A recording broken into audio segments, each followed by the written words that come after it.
Jesus é o centro da nossa liturgia, é o centro de toda a nossa celebração, mas hoje vamos colocar de modo especial a sua mãe, junto com Maria, com Jesus e junto com todos nós.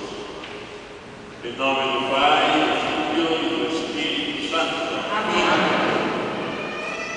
A graça e a paz de Deus, nosso Pai, de Jesus Cristo, nosso Senhor, esteja sempre convosco. Bendito seja Deus que nos reuniu em nome de Jesus.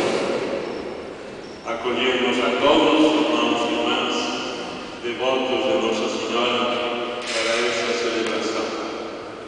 Acolhemos com carinho, com respeito, a nosso querido Padre Miguel, e o nosso prior provincial, a quem nós todos devemos respeito, obediência e comunhão, que ele está conosco fazendo a visita de renovação a esta comunidade. O Padre Miguel e o seu secretário, Frei Simão.